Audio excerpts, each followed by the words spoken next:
Midwest College Football Podcast, joined as always by Clinton Boring. I am Ryan Satkowiak. Clinton, how are you doing this evening? Doing pretty good, man. Finally feeling close to 100% again after a long week and a half of nothing but snot in my head and out of my nose. But feeling pretty good. Had a nice little Kit Kat milkshake before the show tonight. So I'm ready to rock. He's ready to rock. We are trying. Apparently, we did go live on YouTube last week. I don't know how that happened, but the video was up there, so I think we're live on YouTube again. I'm gonna see if I can figure out where that is going out to instead of me just linking our YouTube page to Twitter. So that's kind of a work in progress, but give us a, speaking of YouTube, you can find us at ITPCFB. That is the same place you can follow us on Twitter or Instagram. We're soliciting some questions for later in this episode from the socials today. So if you want to interact with us, those are the place that you can find us. Find us, subscribe to us, follow the show on Apple, Spotify, or wherever you get your podcasts. If you follow the show, you will get notified whenever we post a new episode, so you'll never have to worry about missing one. We went through yesterday, and I put a thread on Twitter for all of our spring overview episodes from the Big Ten teams plus Notre Dame, since we wrapped those up last week. You can scroll back through the podcast feed, though. If you're a newer listener joining us recently and you missed your team, that is where you can find those. Give us a review, a comment on Apple, Spotify, or wherever you listen to your podcast. It would be much appreciated. It helps us grow the show. And if you leave any comments, obviously feel free to leave suggestions. Let us know what you think of the show. Let us know what we're doing right, what we're doing wrong, what we can do better. That helps us grow as podcasters to make this show as good as we possibly can make it. Tonight, we are technically wrapping up our spring overview series with a little talk about the Mid-American Conference, some action today to wrap things up. And we're going to do this one a little bit different than we've been doing the Big Ten episodes, where it's 2 teams per episode and we kind of go a little bit more in depth on them. This is going to be a little bit more of a broad overview of the conference, just since information's a little bit harder to come about on some of these teams. It seemed to us like going, half an hour on each team. Like we weren't going to get a lot out of that. You weren't going to get a lot out of that. So we're kind of combining it into all into one episode and making it a little bit more of a broad kind of conversation about the conference as a whole. Because we've mentioned this a couple of times. That's a conference that's near and dear to both of our hearts. Clinton went to Ohio University. I went to Bowling Green and Ohio University. So it's a conference that we've experienced throughout our college careers. So we wanted to kind of talk a little bit about that today. I guess we can kind of start off recapping this past season. The Miami Redhawks winning the Mid-American Conference against Toledo in the MAC title game. A very interesting game overall, because I think you can make an argument that result arguably potentially kept Toledo out of the New Year's Six this year with the way things ended up shaking out in the other conference title games. I guess just to start us off today, Clinton, before we kind of get into the nitty gritty of this, what any impressions overall from the MAC last year, or just any impressions, good memories, stories from your college career going to football games? Impression from 2023, I would say, is I felt like it was kind of a 3-team race all year. Toledo pretty much in the West, and then it was OU or Miami in the East. So all 3 teams are pretty solid. Of course, ties to OU. I was really hoping that Rourke could lead the Bobcats back there. It was a little more affected coming off the post-ACL injury than I had expected he would be in 2023. I know opening game against San Diego State, he started. I think he made it about a half. They pulled him. When he played, he was great. Excuse me. And we had talked about, the impact of his transfer to Indiana, possibly vying for the starting quarterback job. Daquan Finn was an absolute blast to watch in his time with Toledo. Super athletic, good arm. Jason Candle puts out a really great program there for Toledo. And then, of course, Miami, the hated rival of OU, was not thrilled, made a bet with a coworker who's a Miami grad that OU would beat them in the Oh battle. no. Was it the Battle of the Bricks game? And we Battle of the lost. And Bricks. so she's a vegan, so I owe her a vegan dessert at some point that I have yet to remember to pay up on. So I need to get on that. But the MAC's been really fun and really competitive the past few years, obviously for my interest and probably yours to an extent too. It's always a little better when OU is relevant. And for your take, BG. Mm-hmm. Favorite memories? Man, thinking back, there was the blackout games are my favorite for OU. Mm-hmm. But I went to one with a couple high school buddies. Man, I forget when this was an undergrad, but it was a Maction night, like I think a Tuesday, Wednesday night on ESPN. Bitter cold, probably like 10 degrees, and Yeah, that just sounds right. freezing my what off, standing out there to watch this game. And OU, I believe, won. I got on ESPN that night That because we away. were sitting so close. Well, no students went to the game, so we got like front row right behind the team. And then the ESPN camera was just panning to us the whole time. My buddy's dad was texting him like, "Hey, you guys have been on ESPN. You're on ESPN again. You're on ESPN again." So I don't know. That was my small claim to fame. Been on ESPN a few times for the OU Bobcats. But Nice. OU's motto: "Win or lose, we still booze." That held very true Accurate. when you're sitting in the student section. Usually they leave after halftime. Now, I've been gone since 2017 when we finished PT school. So OU's had a lot pretty respectable winning teams since then. So I don't know. Maybe the students hang around a little more. I don't know if they sell beer in the stadiums now to help keep them around, but that might Sure be a do. smart decision. They sure do. And then Got some I had Jackie O's in there. Oh, nice.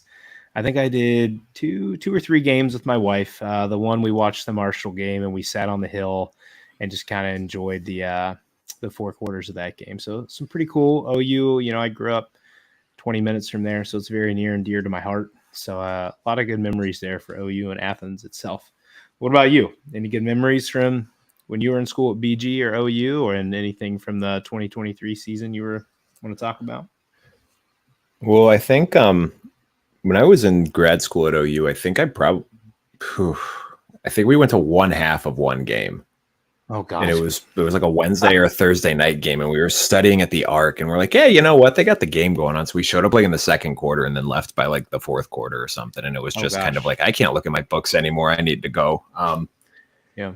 So at BG, my freshman year, so this was 2009.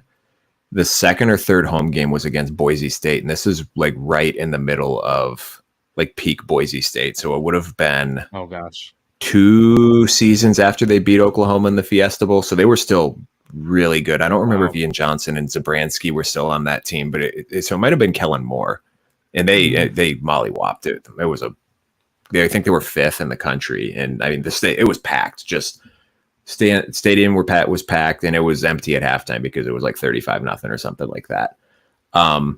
It was like my career at Bowling Green was weird. So first year was Dave Clawson's first year as head coach, and he inherited some pretty good players from, I want to say it was Greg Brandon was the previous coach, who I think was hired after Urban Meyer went to Utah.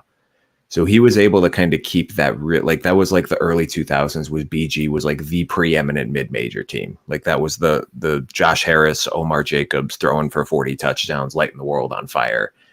And then it kind of started to go downhill, but Clawson inherited a couple of good players from that team. I think it was, I don't know if the record still holds, but it was the year that Freddie Barnes set the FBS record for receptions in a season. He had 144, was a Biletnikoff finalist. And then everyone graduated. And the year after that, they were awful. They were 2-10. And then the year after that, I don't think they were quite bowl eligible. I probably should have looked this up before, but that was that would have been my junior year, and that was the year I covered the football team for the student newspaper. So we went to West Virginia when they played at West Virginia, and this was I think Pat White was gone by then. Slayton was gone by then. It might have been either Noel Devine or Tavon Austin. One of those two was still on the team. So that was still a pretty good West Virginia team. Really enjoyed that trip. That was just a really nice stadium. I enjoyed that. Had then started yet there? You know what? That might have been a Geno Smith team. That might have been a Geno Smith team. I'll probably look it up after we're done just to satisfy my own curiosity. But then the year after that was the year they played in the swamp and they almost beat Florida. Their kicker missed like an extra point and 2 field goals, and if he had made them, they would have beat Florida. Oh wow! And then the year after I graduated was Clausen's last year. He took the job at Wake Forest, obviously where he still is. They brought in Babers, and then they went on a run and they won 2 out of the 3 MAC titles or something like that. After I left, naturally. But then when I moved back, actually, no, I was back by then because I came back for 1 year because that was the year they beat Indiana and Maryland, maybe, or Indiana and Purdue. They beat 2 Big Ten teams, and they were selling shirts at the bookstore that was commemorating it. They're like, Big Ten champions. It was kind of funny. We tailgated one of the games, and there was a car caught on fire in the parking lot pregame. It like parked over, like someone had discarded their charcoal inappropriately, and it caught fire, and it was ridiculous. I'm like, this is insane. It's 9:30 in the morning, and this car is on fire. Epic fail. So our experiences watching football are probably a little different from y'all who went to the Big Ten schools who had big ass game days, and we just were kind of like, we're gonna go watch the band and then leave and then go get drunk. A little bit of a different experience for sure. It wasn't at Peden, but it was when I was when I was in college. OU knocked off Penn State at Beaver Stadium. I had a chance to go. I had a chance to go to that game, and one of the guys who was a senior in high school ahead of me, they got married a couple years after school.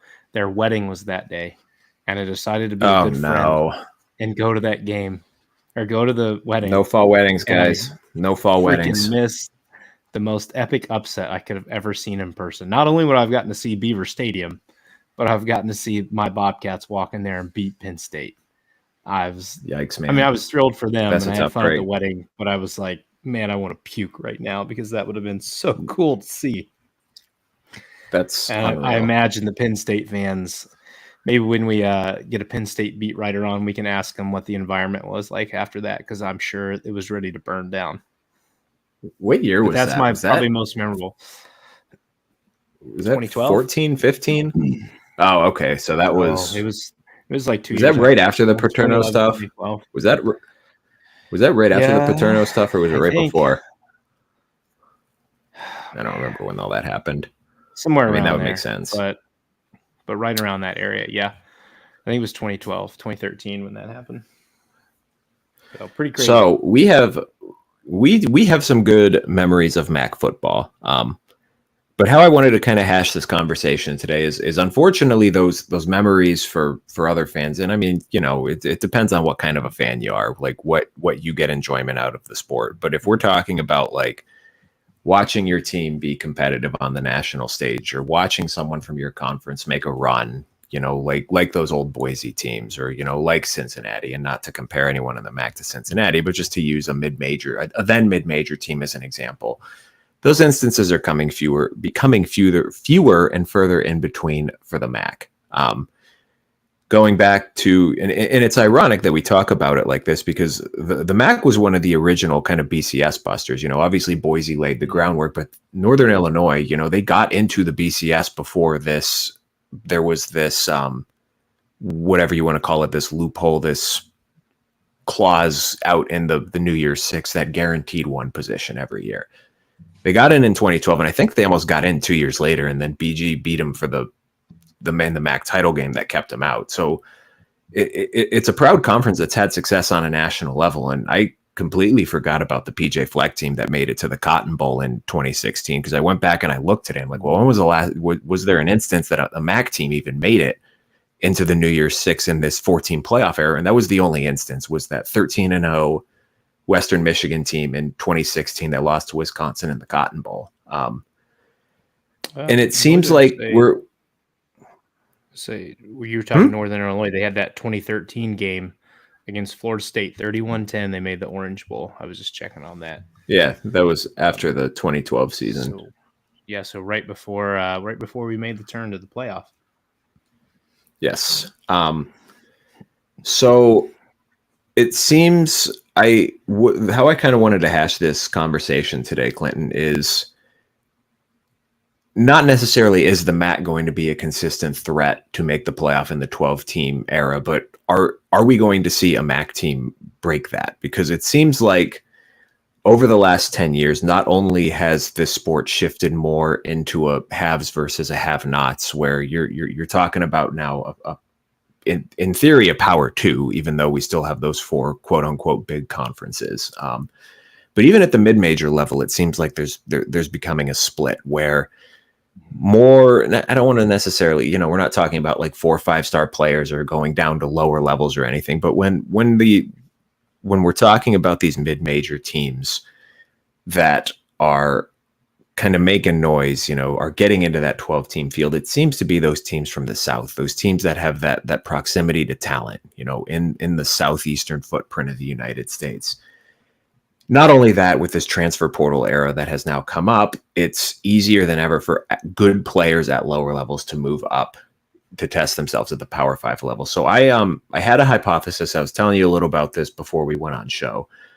I wanted to see what person, I don't know how to phrase this. So essentially what I did is I looked at the 3 all conference teams for the MAC this past season. And what I wanted to see is how many of them are returning versus how many of them transferred. So there's 3 all-conference teams. There's 29 players per teams, and that's including your kicker, your punter, and 2 kick returners on each team. So for your first team All-MAC, of the 29 players, 9 of those players have transferred elsewhere, all of them to a Power 5 school. You had 8 of those players run out of eligibility, either graduate or go pro. You had 12 of those 29 players return to the team that they were on this past year. Now going down to the second team, you only had 4 of those 29 players transfer because 11 of them ran out of eligibility. So only 14 of those players were returning.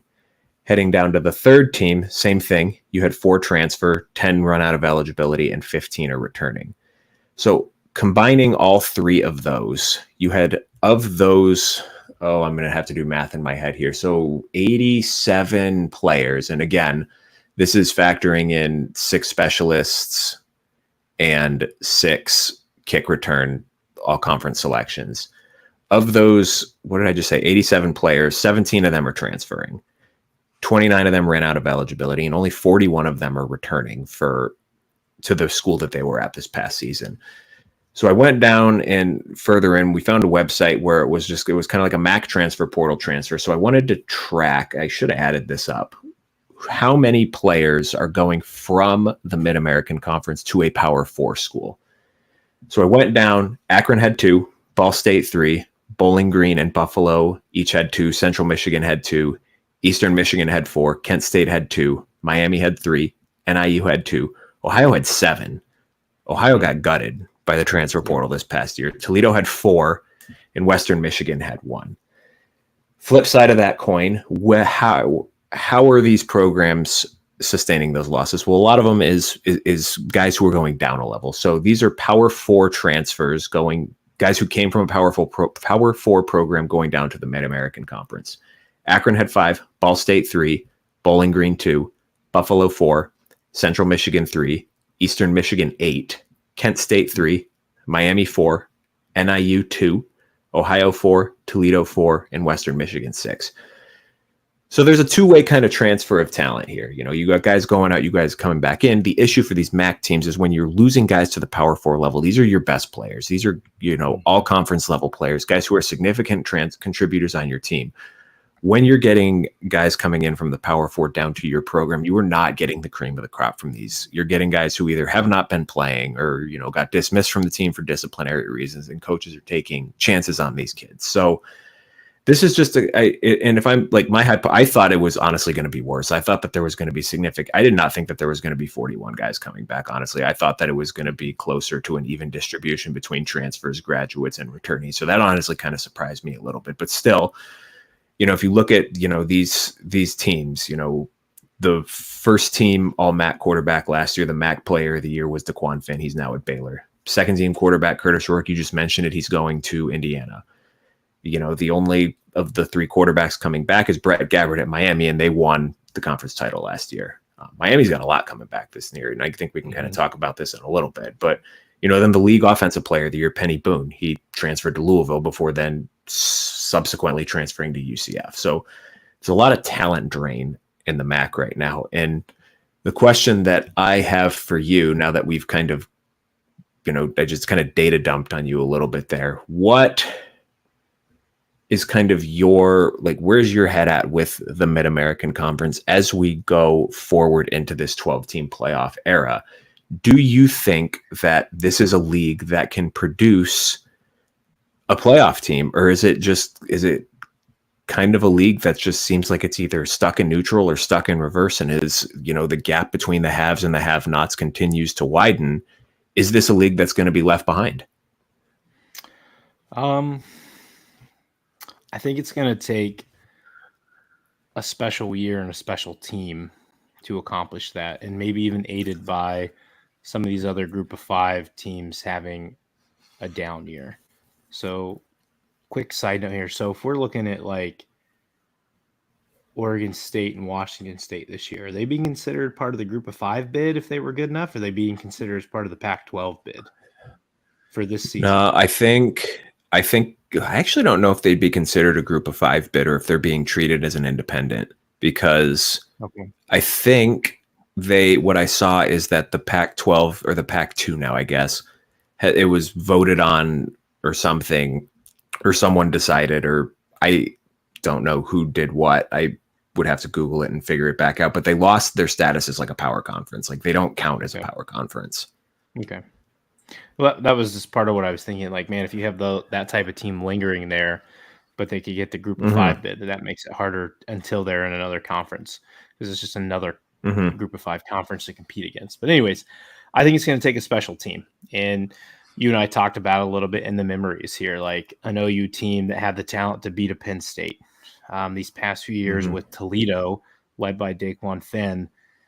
You got to run the whole table, though. Like you can't stumble one time, because as a 1-loss MAC team, you're most likely not going to get in, because there's going to be like Liberty sitting there with 11-1, and it's going to get the bid over you. They're going to have to find a way to keep more of their star talent there, and that's kind of how I was looking at earlier. Like NIL is going to be tough with that, because I mean, Ohio State's probably not calling OU for a player, but if Northwestern is, or Minnesota is, or Wisconsin is, they can outbid anything that little OU can do or little Toledo can do. So I think it's possible. I think it's a long shot. I think maybe a one every decade potentially is their best shot, unless one of these top 3. I feel like Miami, OU, and Toledo right now are the front runners, even though OU was kind of depleted with talent there, but these past few years, you said Miami brings a bunch back this year. They got a quarterback that can win. Maybe they can punch something in the first year to get in. I kind of I was going to say, if there's I don't know if they would qualify as a special team, but I think if there's a team in the MAC that could do it this year, it would be Miami. They have 8 all-conference guys from this past year that they're bringing back. And now, granted, one of them was a punter and one of them was a kick returner, but they got 2 guys on the offensive line. They're bringing back Brett Gabbert, and they're bringing back, God, why am I blanking on his name? Matt Salopek, the linebacker who was the league's defensive player of the year last year. So they got talent coming back for sure. But so one kind of caveat to why, on a way the MAC is trying to make themselves more in line to get that 5 bid, is they're moving to pods instead of doing the East-West bid anymore. And I did some reading on this today. And they kind of were very similar to how these other teams were. But if you mention the Big Ten, is how dominant one side of the conference has really been versus the other side. They're now getting rid of East-West for 2024 and beyond. And it'll be interesting how the pod scenario goes, because I believe UMass joins next year, which then creates an odd number. But for this year, at least they're going to have 4 pods of 3 teams each. So you're going to have Central, Eastern, and Western Michigan in one. Kent State, Buffalo, Akron in another. Ball State, Miami, Ohio, and then the Ohio Bobcats in one. Bowling Green, Northern Illinois, and Toledo in the other. So at least for this year, until we figure out who gets the additional pod, that was kind of the MAC's counter in moving away from East-West to try to get a team in the group of 5. Under the new MAC model, your pod mates are going to play each other every year, and then the format's going to make sure that each team plays the other 11 MAC teams at home and on the road every 3 years. So you're going to get a little taste of the other opponents there, and then they just want their best 2 teams in, and that's going to give them their best shot if someone is there. So now you can get, I don't know, 11-0 Toledo versus 11-0 Miami. And then you get your shot with that would be 12-0, 12-0. Get a 13-0 and see if you can make your bid there. So if you have any additional thoughts on that, but I also had a question to you to something that I've been thinking about for a while in regards to the group of 5. So if you have anything else to add there, and then I'll ask you my question. No, I think the going away from divisions is nice, because if you do get the 1 year where you happen to have like a Miami and an Ohio who happen to be the top 2 teams in the MAC, then okay, we'll let them play each other. And I don't like, this isn't, I would view this more, this is going to sound hilarious coming out of my mouth, and we can clip this and it's funny. Ryan's comparing the MAC to the SEC, but it's like how these has typically played out is it's not like a Big Ten where it's all your good teams in the East and then you got a dog team coming from the West that's got to play in the title game. You usually, with the East versus the West champions, usually been the 2 best teams in the MAC, but you have a couple of these weird years where, like, I know Ball State had a couple of really good years. Toledo's usually a pretty good team. There was a couple of years, we just talked about that NIU was really good. And then in the East, it's, usually between Miami and Ohio, but Bowling Green's had a couple of good years. Buffalo had a couple of good years in there. So then that way you at least have that flexibility as you're getting your top 2 teams and you're not necessarily beholding yourself to the East versus the West.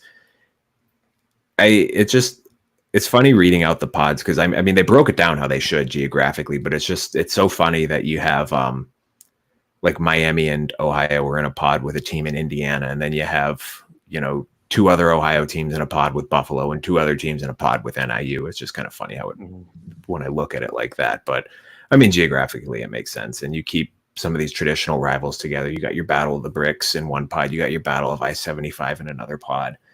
I'm sure Akron and Kent State have a rivalry trophy. They're close enough. I just don't know what it is. And then you got the directional Michigan schools all in one. So, I mean, it all makes sense how it kind of comes out like that for sure. But like you said, it'll be interesting to see what happens when they go 13 with UMass in 25. Yeah, I think my kind of comparison to the Big Ten earlier was just how they hung on to that East-West for a period of time. Sure. Yeah. They just were the last to get off the horse there. But before your question, though, I do want to mention, though, like if and maybe we can kind of talk a bit about this a little bit at the end.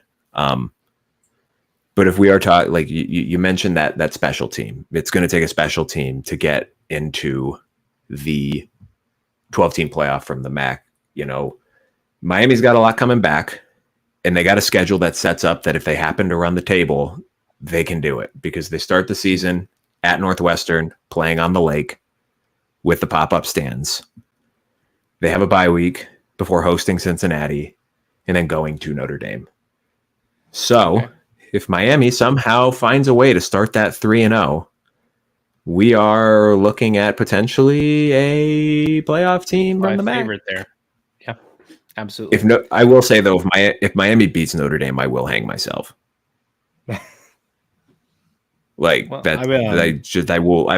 I will quit this podcast and y'all will never hear from me again. I will go back to being only a PT and I will never talk about sports ever again. I mean, like that's the end of my football fanhood. The OU over Penn State is they started out like 6-7-0, got through their out of conference fine, and then they stumbled their toe over Miami. That was their first loss. They got ranked at 23, and then they lost the game because Tyler Tettleton mismanaged the clock. But that's neither here nor there. I mean, it's a tough schedule, and I mean, you got to go to Toledo. You're hosting Ohio, and you end the season at BG. That's a tough MAC schedule too, for sure. You're getting impressive MAC games. Hell, maybe we just need to start our first travel game this year with a MAC game. If Miami pulls the upset over Notre Dame, we got to take them serious. Hey man, we could go Friday after Thanksgiving. It's at Bowling Green. It's going to be 15 degrees, and I guarantee it's going to be a noon start. Oof, that sounds brutal. So They're at Eastern my too. I think Eastern's going to be a shorter drive from my new house than the big house is, so that'll be a nice okay, one. there you go.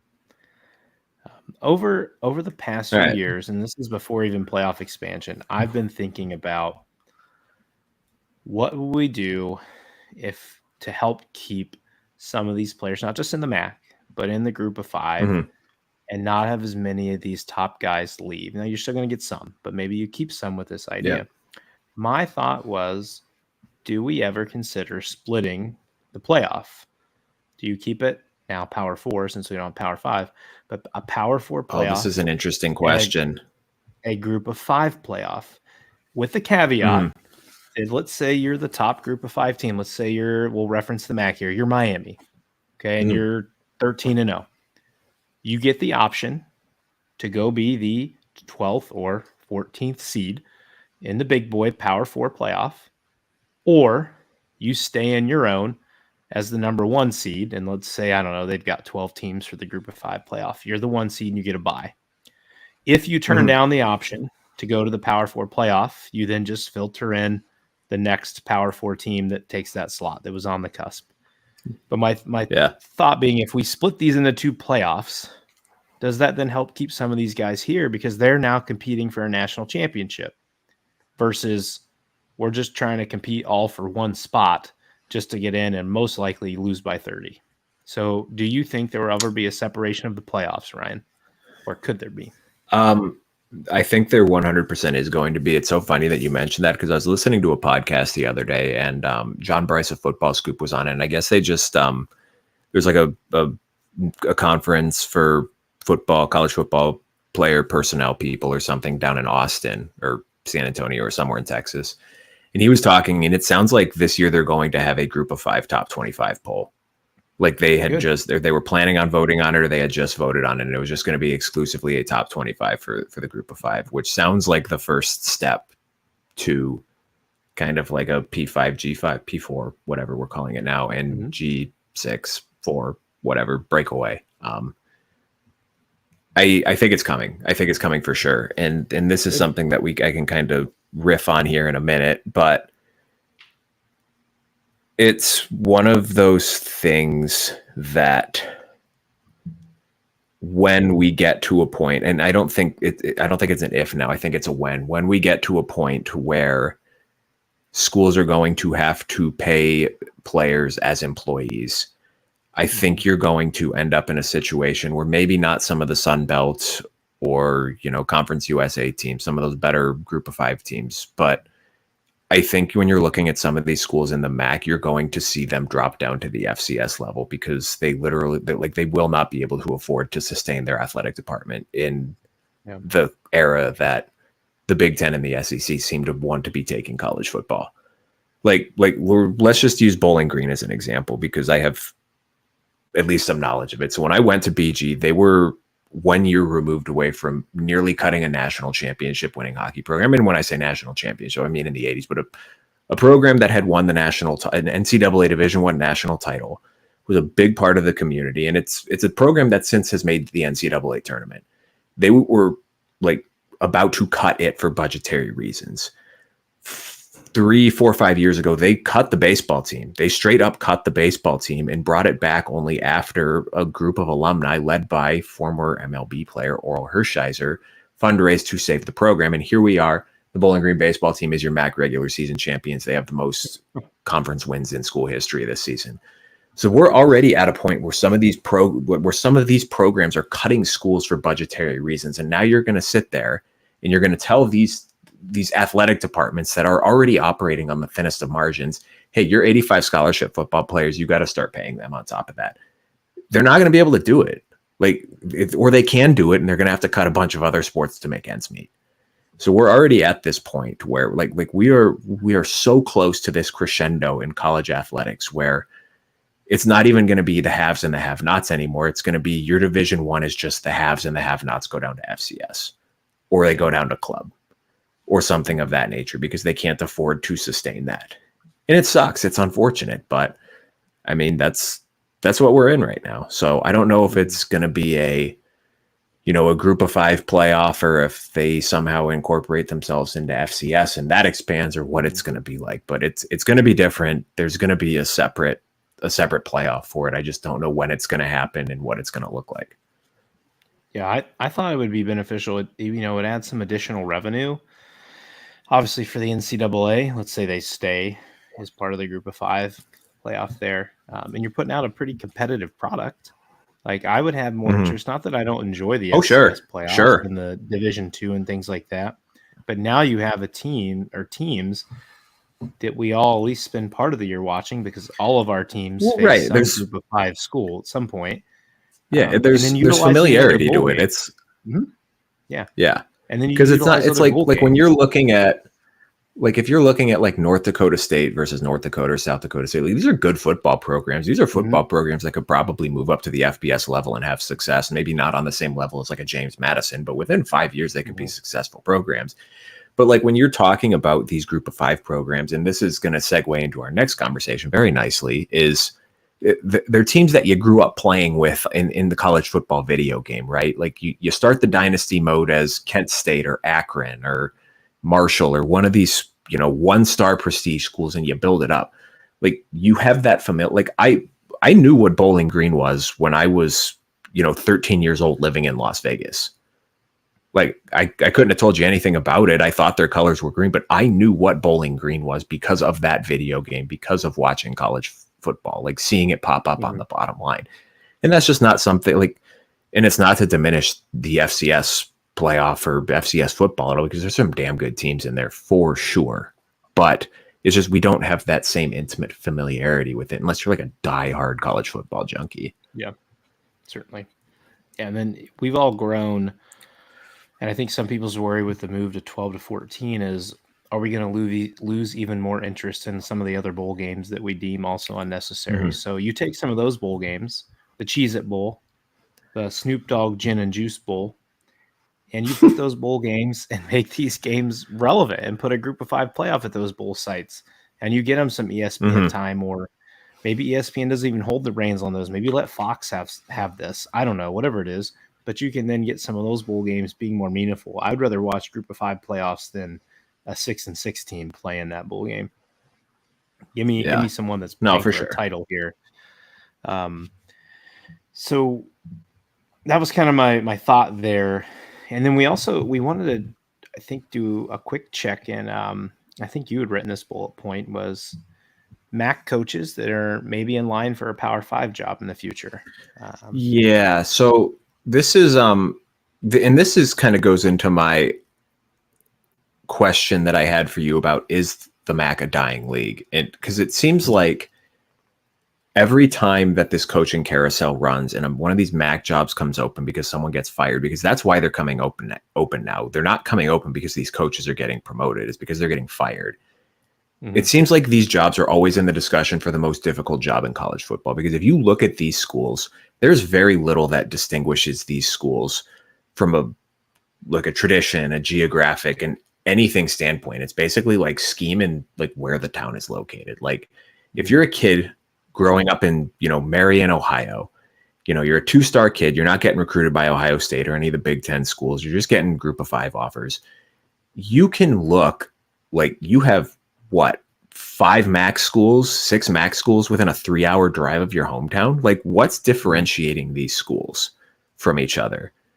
You have when I was working at the student newspaper, one of my old mentors told me when we were talking about like MAC football coaches is the worst spot you can be as a program with, I don't remember how he phrased it. I don't remember if it was like a program thing or a coach thing. He's like, the worst thing that you can be as a MAC coach is still at the same job 5 years later, because that either means that essentially means that you're not good enough to get another job and you're not bad enough to get fired. You're just kind of stuck in this limbo. Like, these aren't meant to be these forever jobs. And if you look at the 2 guys who were in the MAC title game this year, Chuck Martin's held that job since 2014. That's absurd. And, in Ohio is a good example too, because you look at like a guy like Frank Solich, who was fired from Nebraska. And then it seemed like he went to Ohio just because he loved coaching. He still wanted to do it, but he didn't want to get caught up in the grind of that Power 5. He just wanted to go out there and coach. And sometimes you get some of those too, but you look at I mean, we're just within the last, 15 months. Sean Lewis leaves Kent State to be a Power 5 offensive coordinator. And then earlier this offseason, Mo Linguist leaves Buffalo to be a co-DC at Alabama. Like, young coaches are looking at these programs and saying, I can't make a step up here. I have to take a step backwards in my career to try to get past this roadblock that I'm currently at. And then you look at a guy like Jason Candle, who's been at Toledo since 2016, since he replaced Matt Campbell, who I think I should have looked at this, but I did not. Was Matt Campbell the last MAC head coach who got a Power 5 job? I can't think of anyone else other since then. Was he before other? Leipold, Lance Leipold. Lance Leipold did. Yeah. Sorry. Yeah, no, it was I think Matt Campbell and Babers was either after 15 or 16. But then Leipold got obviously the Kansas job before COVID, after COVID. I can't, other than those three, I can't think of anyone the last 8 years. Mm-hmm. Well, you mean so bring up Candle. Ohio, you talk about taking a step But he's back. Another guy who's, yeah. Well, they were talking about him the last two off seasons for Ohio State. Mm-hmm. And he was in the conversation for Notre Dame too 2 years ago when they hired Parker. He was in the conversation. Does he just not interview well, or is there not even a belief in him as an OC at the Power 5 level, Power 4 level? Like there's a reason why. Exactly back to what you said. There's a reason why you're still there. He hasn't been able to make the jump yet. There's something hindering him there. And, obviously if he's not interviewing well, then that's going to be an immediate turnoff to anybody like an Ohio State or Notre Dame, because you can't come in here and have a snafu with an OC. You can't afford that. Nope. And then, so those guys are actually two of the guys that, I was looking up a list today on CBS Sports. Candle and Martin were the top two from the MAC within that group of 5 coaches list. And then Tim Albin was there. From Ohio University. He's done a good job there. Stolich. But the Bobcats are 13-3 in the MAC the past 2 years. They had a pretty down year his very first year, but the past 2 years in a MAC championship game and then vying to get into one, and arguably probably would have been there if Rourke is fully 100%. And then some of the honorable mentions was Chris Creighton at Eastern Michigan, and then you'll remember this name, Jim McElwain, who's at Central Michigan. Oh my gosh. But McElwain's had kind of a pretty rocky coaching career as far as wins and losses. So he's probably there to stay until they're done with him. He might be another guy wins and losses who's just happy to coach at this point. Wins and losses are the least of that guy's concerns. Mm-hmm. Yep. Shark photos and whatnot. Yeah, that's all I'm going to say on that. If you guys can Google that one if you want to figure that one out.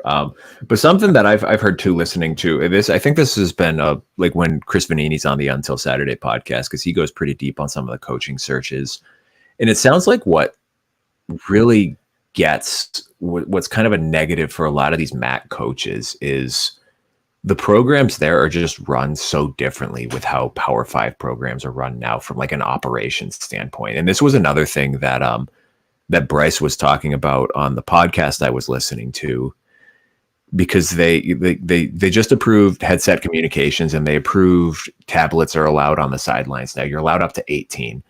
And what he said was SEC ops guy had mentioned to him, like, we already have all these financial advantages over Power 5, over these group of 5 programs. And now you're telling us, okay, we're going to play one of these teams and we got 18 tablets on the sidelines, and you're looking at the other sideline and they got like 4 or 5 because that's all that they can afford.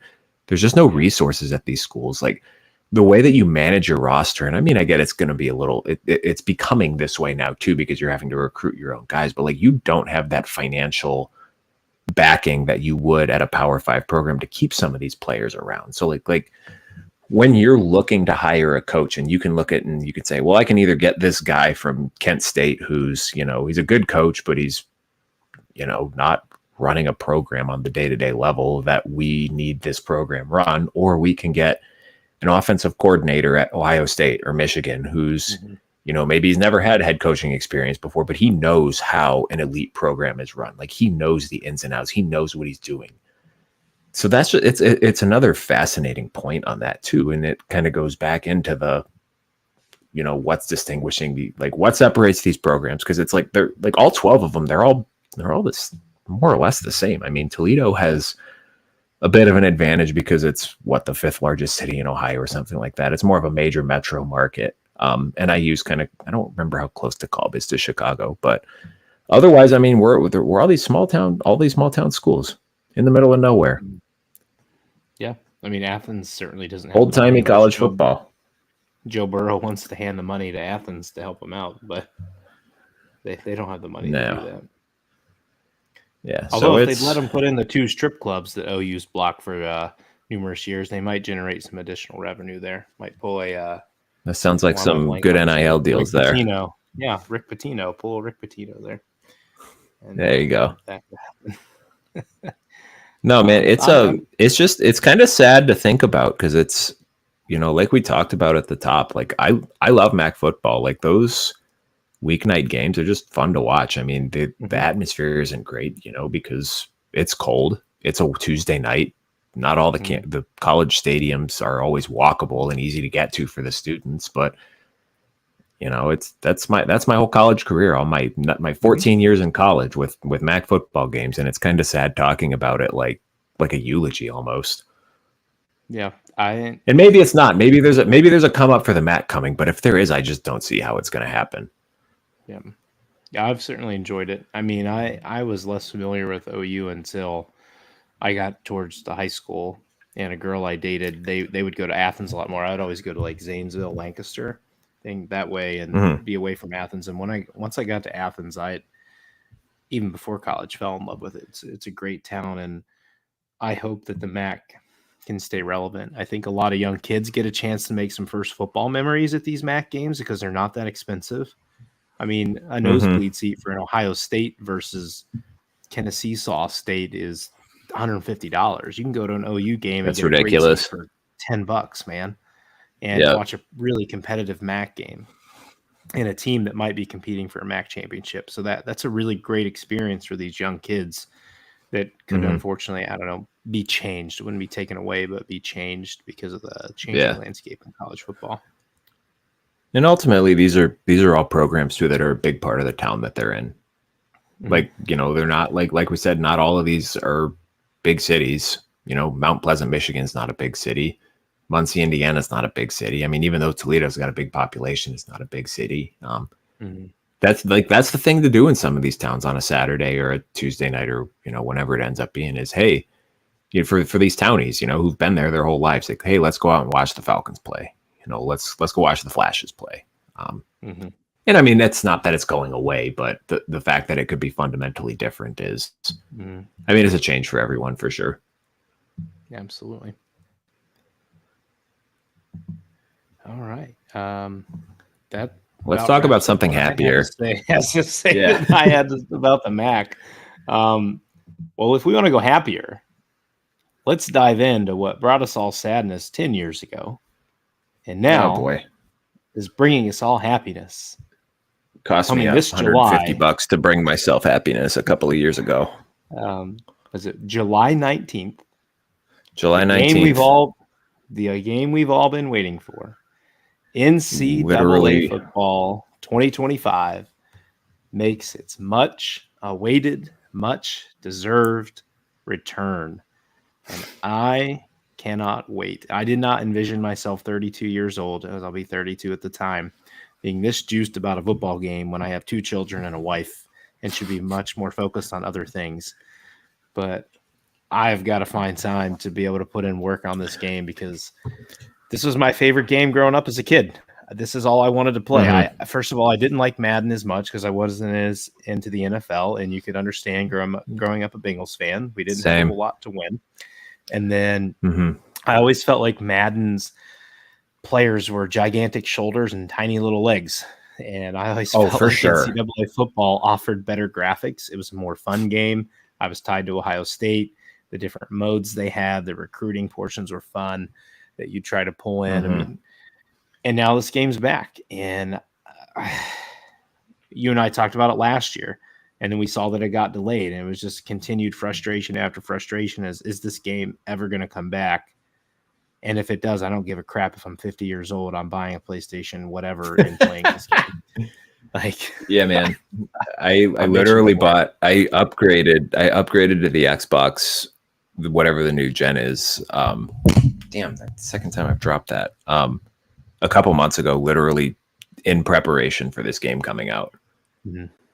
And it runs so much faster too. I can play GTA now, and my Xbox doesn't sound like it's going to blow up, which is nice. But so two birds, one stone with that. But yeah,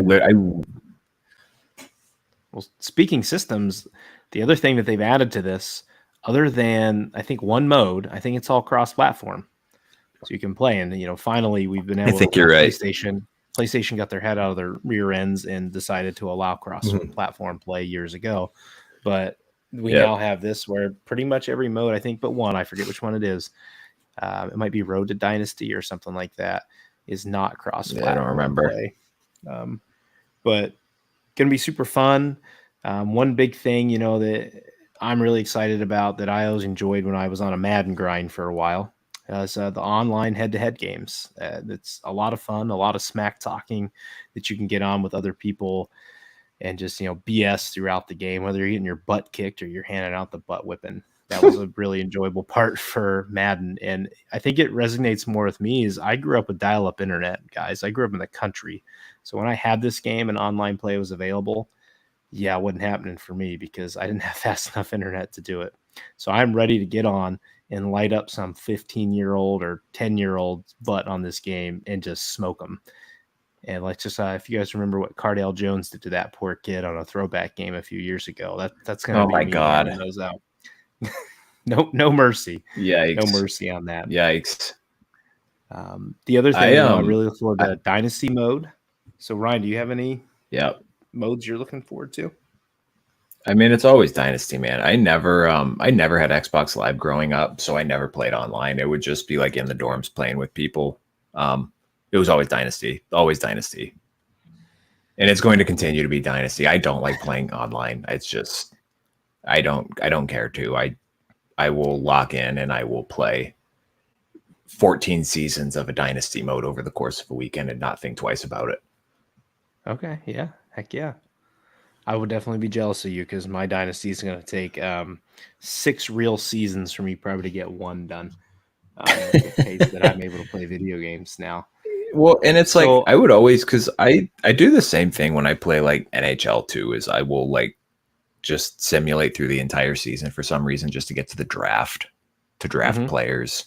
And I'd play out the first 2 or 3 seasons of the Dynasty mode, and then you get to the point where I'm interested to see what the recruiting looks like, because it was like if you had a good enough team, it was laughably easy in 14. Like you'd get like 2-3 years into your Dynasty and you didn't even have to play any of the games. You could just sim them all and you'd win because all of your guys are like 98 overall. So I'm interested to see kind of what the what that portal looks like, or the portal too, but the recruiting engine.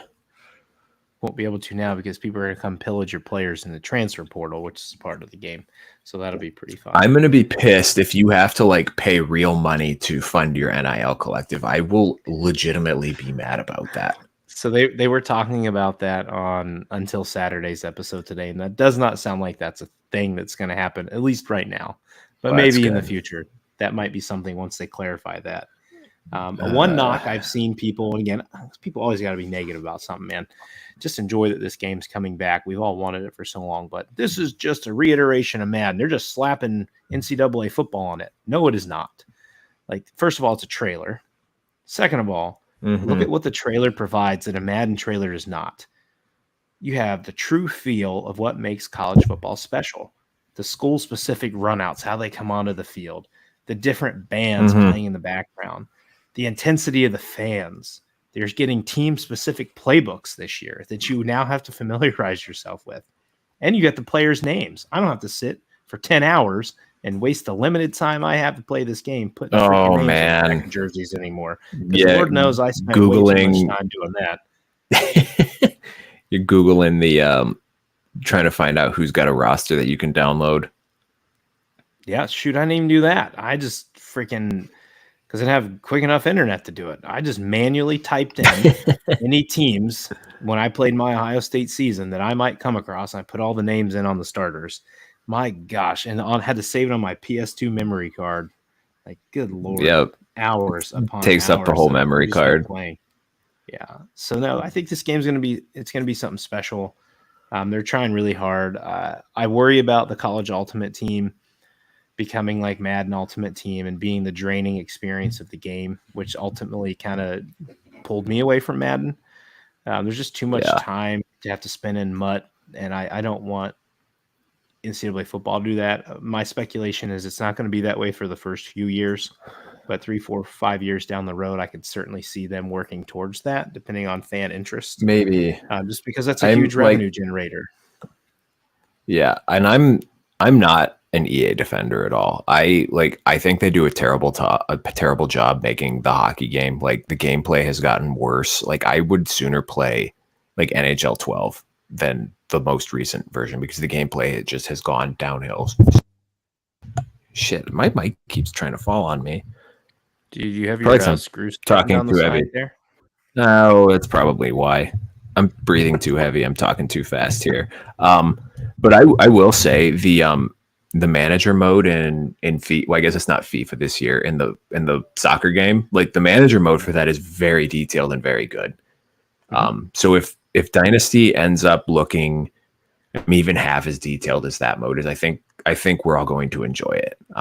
I very much enjoy playing that. It's very detailed, kind of like the scouting and development and player recruitment apparatus is in there. Like it's fantastic. So given that they have that in their kind of on their resume as kind of a box to check, that gives me a little bit of hope. But Yeah. I mean, I'm not a big Madden guy. I think I downloaded it 2 years ago when I was really bored and I'm like, I just want to play a football game. And I did not like the gameplay wasn't great. The franchise mode wasn't great. Yeah. So Well, we'll as see. a I have hopes. heavy Madden player from 2014 up until I had kids, they stopped putting money into the other modes. It literally became about Ultimate Team because I was reading tweets. Yeah. People were saying they'd spend $6,000 a year on Ultimate Team. I Well, buddy, you just don't get to keep and I those don't players in the new game. They go away. What no. the hell are you wasting your It's money I on? just Like, no. That's yeah. no. It drove me away. Me and my buddies, other buddies that I video game with, we don't play anymore. We turned to Call of Duty, to be Yeah. honest, but that at least is Warzone's free online to play, and I don't have to buy any of the stuff. I mean, you can if you want, but the one thing I would love to see, and I don't know if you saw this, College Ultimate Team, it'll have the online co-op where I believe you can play up to trios. You have an offense, defense, and a coach. That'll be similar, I think, to Madden. What I would love to see this game have that online co-op available not in Ultimate Team, and you could just get online with your 3 buddies and then go play 3 other dudes online with a team, and then you can kind of fill your positions as you want. You can still do offense, defense, coach because all that means is who picks your plays. But be able to run that would have a lot more intrigue for me as a dad. Now I don't have time to do Ultimate Team and to have the co-op to play with my buddies like you, my buddy Zach, my buddy Kyle, and things like that. That would be pretty fun to do, to be able to play in those modes. Yeah. But I'm thrilled. I've never done the Ultimate Team on any of the games. Like an online Dynasty would be fun. Like that'd be cool to do, but like the challenges or whatever to build your own, like I don't have any interest in that at all. It's a time consuming, I don't know, it's just never ending. And the other problem is you can grind as hard as you want, but you have a 40-hour a week job plus. These guys don't. They sit with their parent in their parents' basement with a credit card and they just buy all the players that can come out and don't do the challenges. Yeah. And then you grinded your butt off for 10 hours and have an 80 overall, and they just went and used your credit card. Now they have a 90 overall 2 days into the game. Yeah, right. And you got no chance. But at some points it does come down to skill. And if the guys suck, it doesn't matter how good their team is, you'll beat them. But I'm looking forward to the game. I'm excited. I already got my pre-order in. I did standard edition. I'm not buying the 3-day early access. When I looked at that, I was like, I'm paying an extra $30 so I can get it 3 days early. No thanks. I'll be good. No, we have friends coming to town that weekend too, so I'm probably not even going to be able to play it until Sunday, and I'm not particularly thrilled about that. But that's the you talk about you can't sit there and play all night with kids anymore. That's my sacrifice that I made. Yeah, the one there you go. sacrifice in my life that I've ever had to make. So when you get the game, what's the first play that you're gonna run? Back in the day, I loved the little speed option. I loved having the flexibility to have the quarterback. And if you ran that on, it didn't matter. I'd play on the hardest mode and I'd still run it. And I'd just smoke you because Ohio State always had a mobile quarterback. Taking Braxton Miller or Terrell Pryor and just 80-yard house in it. But I love to run the ball in video games. And if we ever go head to head, you'll find that. I love running the ball. So I'm looking halfback dive or halfback slam right up the middle. I just want to punch somebody in the mouth with a running back and truck stick you. And even though it's not real life, I believe it sets a tone in all football. So I'm going to come at you pretty often just to hit you in the face. That's my part. What about yours? Oh man, if we ever played, it would be like you would be like Notre Dame in 2005 trying to grow the grass really thick to slow down Reggie Bush, because I will throw the ball 95 times a game and not even think twice about it. I am strictly, I have like 5 plays that I run. Like, okay. Legitimately, like I will, it's either, Greg, if you're listening to this, it's either, you. I will either run shotgun, split back, triple option. And well, there's like 3 different versions of it in the playbook that I put together. So you never know which way I'm going. Or we're running quads out of the shotgun. We're running Z spot where my X button receiver is running a 10-yard out. If the defensive back is playing soft coverage, playing man, every single time that play works, as long as my quarterback doesn't throw it 5 yards behind him, which happens every now and then, and I get very upset about it. We're always calling Z spot, and if it's either press man with no safety up top, or it looks like they're in zone, we're audibling to 4 verts out of quads, and we're hitting the guy in the seam for an easy 25-yard gain. Again, every single time without fail. So those 2 plays, I will go down the field. I literally, like, it's not even fun for me to play 14 anymore, because I will play on Heisman level and I will run some variation of those 4 plays and I will score 70 points a game. That was my my last win on that NCAA 2014 was Ohio State over Florida on Heisman level, 72-0, and on the Heisman. It just got too easy at that point. Now AI is much better on games these days. The hard modes are a lot more challenging. That's true. I'm sure that the last 10 years of football games, they've kind of caught up on that a little bit, just so that's one thing of user play I learned is when I started getting online and playing these guys and playing my other buddies, my brother-in-law being one, my buddy Zach, who was a great Madden player, is I had to learn to user control defenders and be able to patrol the field there. And I'm talking like linebackers and safeties, not D linemen. Can't do it. I learned how so bad at it. And I had to, like, I learned, and we all became very good just playing each other. But Zach and I, we did some online games against some other dudes. We knocked off the number 4, the number 10, and the number 8 player ranked in Madden. I beat the top 15, a top 15 Madden player in solos. But you had to, it took a lot of work. And to be able to disguise your defenses constantly. And I learned to patrol linebackers real good. And those 4 verticals, once I caught on that people were going to run that, I'd sit with the safety and I'd make him look like he's sitting with the linebackers, and I'd just wait for you to throw that seam and I'd just pick it off you manually every time. But I don't have the time to do that anymore, so I'm just going to be back to basic line up with the defensive. No, man, 10 times a game. And how they had the game too is like you had the player gets hot type of thing. So like the better he plays, like the better his skills get. So like if you get like an early sack or you like bull rush or beat the tackle a couple of times, like your guy the rest of the game was just like moving past people, and it was like okay. There were like playing. It was always playing as the left end, rushing right at the quarterback, and we'd have like a couple of seasons with guys getting like my left end getting like 17, 18, 19 sacks just because I'm not playing linebacker. I can't play linebacker. I can't play the people who play cornerback. Those are the sickos, man. You guys got way too much time on your hands. If you figure out how to play cornerback well, that's just impressive. Yep. Sometimes I would make a last minute switch if I knew like a corner route was coming, and right before you'd snap, I'd switch to corner and pick it off. We did have some. Nice. Yeah, I would do that. Do that with corner. Yeah. Yes, I got them here on Twitter. So we post the same question on Twitter. We had a couple of responses. We had Kyle O'Donnell at The Voice a Reason. Big Kyle. Getting real literal. Kick off right, because I always defer.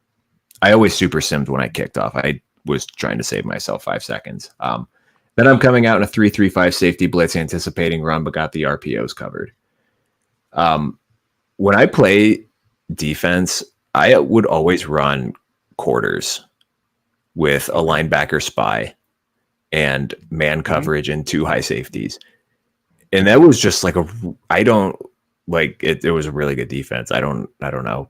Lockdown corners aren't getting open. And if you get a good rusher, anyway, that was my life hack. And then we also had consistent listener, old coworker, Kirk Richardson at Kirkus Circus 22. Since everyone's going D to start, man. No one wants the ball first. Since we're going D here, I'll say in nickel package, B-gap blitz from blindside backer and man across the board. Living on an island. I like that. Respect. Offense going to pound the rock early, ISO to the weak side of the formation. Hopefully get running back in one-on-one with the corner playing near the line of scrimmage. Just throw the ball, guys. Come on now. I can tell you right now, I don't need my brother-in-law to comment on here. I'm going to tell you exactly what he'd run. He'd go offense first. He'd run corner strike. If you read your corner well enough and you were sitting on his corner route, he'd dump it off to the back, out of the backfield. Or he'd give you a bunch look. He'd give you 4 verticals, but the bunch look to the left or the right. And he'd throw to the outermost wide receiver because his route concept isn't a straight vertical. He kind of bows out to the side and then runs vertical. And no matter what you would do against him in Madden, man or nothing, you could user it, and that guy would be open every single time. So, Greg, I already got your 2 plays if you play on NCAA this year, if that play call exists. So when you listen to this episode, you didn't even have to post on Twitter. I already know what you'd run. Yeah, right. I'm really interested to see the playbooks to see if they're similar. Because that's so fun. We're like talking all these plays, and they're going to come back, and it's just going to be a remarkably different playbook. And we're not going to. I mean, you can find halfback dive anywhere, but if they don't got my quads in there, Clinton, I'm going to riot. We did have one off of Instagram as well. Our first Instagram commenter, JBeal318. Shout out to you. He's going to go halfback dive to shake off the dust, and then have a short religious experience while doing so. So. That was fun. We had a little Twitter engagement there, 3 guys, and then a forced Twitter engagement for my brother-in-law. But yeah, I'm looking forward to the game. I certainly would love to go, head to head with you guys at some point. And heck, even if we could figure out how to get that thing live streamed on YouTube, we'll put the safety mode on so no kids are tuning in for my vulgar language. Oh, man. I'm gonna have to get a dog muzzle and put it over my mouth or something like that. I think there's a setting I can put on YouTube. Is this safe for kids? And we can mark that as not safe for kids because don't let your child tune into this. I will. I scream at the TV and it's not going to be good. Not good for anyone. 2 32-year-old grown men just yelling at the game like 15-year-olds. Yeah. What the hell are you yelling at down there? Shut up, Mom. I'm playing Xbox. Yep. Absolutely. Leah, give me the credit card. I got to buy my college ultimate team here. But no, looking forward to it coming out. I really am. And then do you have any more on the NCAA football game? Are you ready to hit our last topic here? No, let's do it. All right. So last topic of the night is our post-spring top 10. I really got thinking about this after Mr. Marcello and his whole instigation of Ryan with Notre Dame. We did not go top. Bullying works, kids. Bullying works. We didn't go top 25 this time, guys, but I'm sure we'll do a preseason top 25 when we get close to fall, probably a week or 2 out from the season.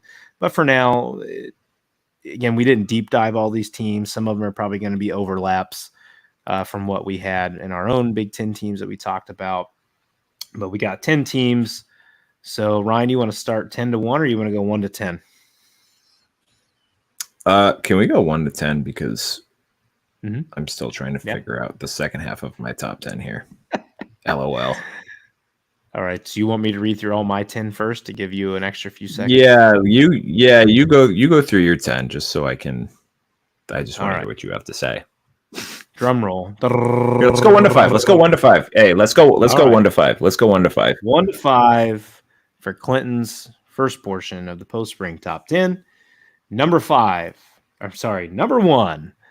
the Ohio State Buckeyes at number 1. I'm sure you all are surprised by that. Homer picked by me. Homer. Biggest question for me is quarterback.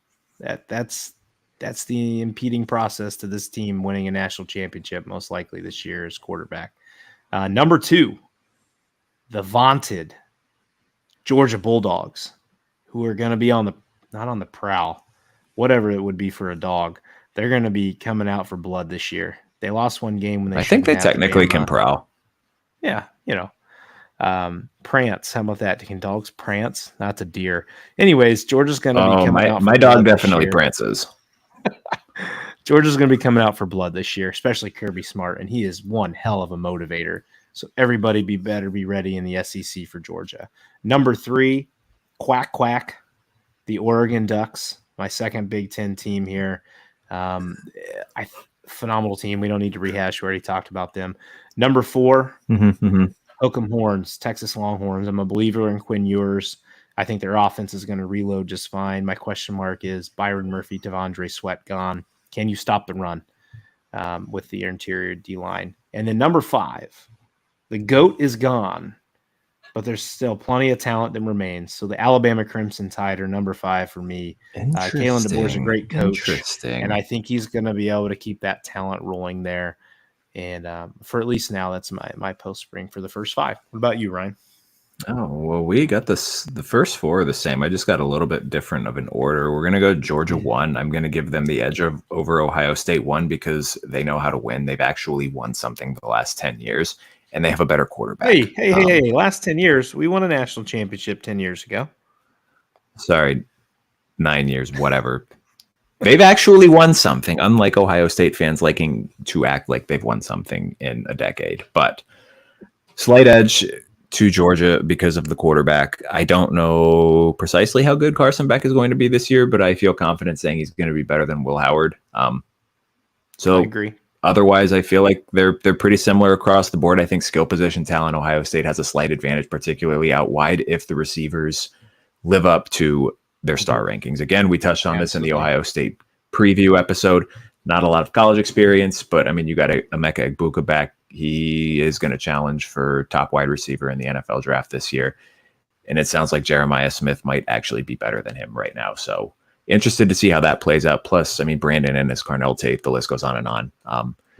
Ohio State's number 2 for the reasons you mentioned. I think it would be a disappointment if they did not win the Big Ten title this year, even as good as I think the Big Ten is going to be at the top.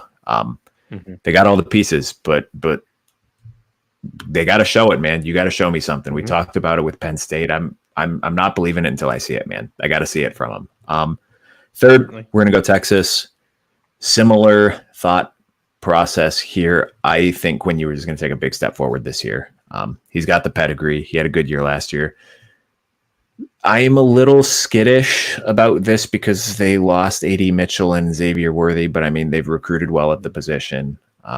So they shouldn't miss too much of a beat, but going out on a little bit of a limb with the Longhorns, and they showed it last year too, right? I think that was a lot of the conversation with them for the longest time is when is it going to happen for them? You got to show it before we start believing it. And they put their money where their mouth was last year. So a little bit more of a difficult schedule this year. I think that is something that could potentially be a roadblock. It's more kind of that body blow theory, right? You're not playing in the Big 12 anymore. And I know there's good teams in the Big 12 last year, but every single Saturday in the SEC is just a slobber knocker, man. Even your mid-level teams have dudes who can make plays, who can beat you up, got big bodies on the interior of that defensive line. So we'll be interested to see how the Longhorns hold up with that, particularly like you mentioned, they're losing their 2 big guys in the middle. How do they go about replacing them?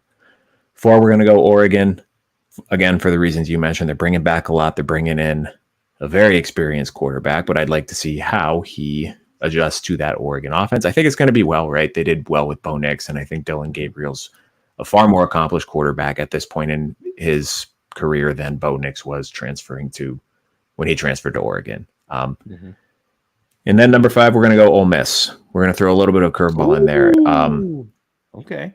I like Jackson Dart. I think he's another guy who can take a big step forward this year. I really like Ulysses Bentley too. I probably just pronounced that wrong. I don't pay attention to my U.S. history. And they got some portal additions on defense that I think are pretty exciting. You know, Walter Nolan in the middle. That's going to be a big piece for them. So we're kind of at a point with Ole Miss where they took a bit of a step forward last year, winning a New Year's Six game. Can they take that step forward again this year to get themselves into the playoff in a very difficult conference? So we're going to round out the top 5 with Ole Miss there.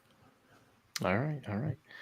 I was going to say, my only caveat to add to with Oregon was Dylan Gabriel's health. They got all the talent in the world around, but he has to stay on the field. Not that Dante Moore couldn't excel, but if you're Oregon, you're all in trying to win a national championship this year. You have to have Dylan Gabriel healthy. All right, now 6 through 10. My number 6 team, we're heading to South Bend for the Notre Dame Fighting Irish. I'm very high on them. I think Marcus Freeman's going to have a really great year. I think last year and the year before, but last year was a really good opportunity for him to learn from any coaching mistakes. The team's built really well. We just talked about them last Thursday, guys. Go check out the episode. It's a really good one. Number 7 are the Ole Miss Running Rebels. I think this is a prove-it year for Lane Kiffin. We talk about Penn State in the Big Ten. I'll believe it when I see it. I'm the same way with Ole Miss. I don't care how much talent you brought in. If you cannot learn to beat Alabama or beat Georgia or beat the big boys, you're not going anywhere. I don't even care if you get in the Final 12 playoff. You're going to lose your first game. You're not going to prove anything to me. I need to see you go out and take one from Bama or take one from Georgia. They got tons of talent, as you just mentioned. They're going to be a really exciting team, but prove it to me. Number 8. This is where 8, 9, and 10, and even 11 in my mind were a toss-up. Michigan's number 8 for me. I have no idea what in the world is going to be on that offense. I know they're going to have good O-line play. I know Donovan Edwards is going to be a good running back. Their defense is going to be, I'm sure, elite again. But just like we mentioned for Ohio State, questions at quarterback, but 10 times worse. I don't know who's throwing the ball. I don't know who's handing the ball off. And I don't know who's catching the ball either for those quarterbacks when they do throw the ball. So those are 2 big question marks. But I think their defense being that elite is for now going to keep them in the top 10 for my post-spring. Number 9, the Florida State Seminoles. DJ Uiagalelei coming in quarterback. I think Mike Norvell is going to do really well with him. DJ sounds like he's in a lot better shape coming into this year. Florida State, again, they're coming off a playoff snub from what many believe deserved. They should have been in last year. They're going to have a good defense. Ari was talking about it with Chris on the Until Saturday episode. Is Florida State's been really successful in the transfer portal, and they've hit on those players. So what are they going to have this year, again, when they're relying on that? And then number 10, Utah Utes. I had to have a Big 12. Nice. I believe a lot in Cam Rising, especially Kyle Whittingham. I think he is a phenomenal coach. And I think the Big 12 needs a new star team, and I think it's going to be the Utah Utes this year. My almost was Penn State, Missouri, Miami, and Oklahoma. Those are my last bit that I thought about.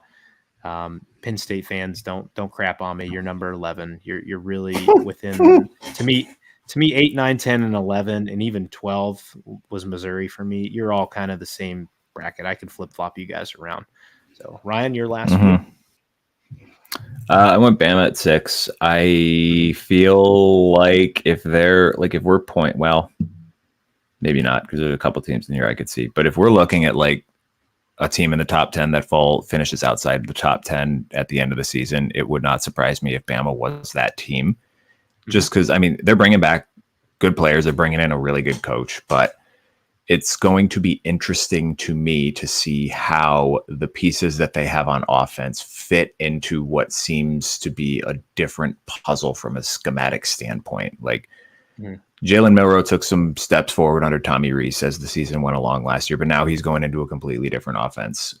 How is that going to work out? Is he going to take a step forward? Is he going to be the starter as the whole season goes along? I don't know. I feel like the answer to that question is probably. But again, if we're sitting here having a conversation in mid-October saying Jalen Milroe got benched, would you be surprised? Because I wouldn't. Nope. So, I mean, it's a fascinating team. It feels weird saying they deserve the benefit of the doubt because the main reason that they've gotten the benefit of the doubt is their coach who's no longer there because he retired. But Kalen DeBoer is an excellent coach. He's won at literally everywhere he's been. Just took a Washington team that was awful, 2-3 years ago to a playoff. So very good coach. If anyone's going to be able to maintain what Saban has built there, it will be him for sure.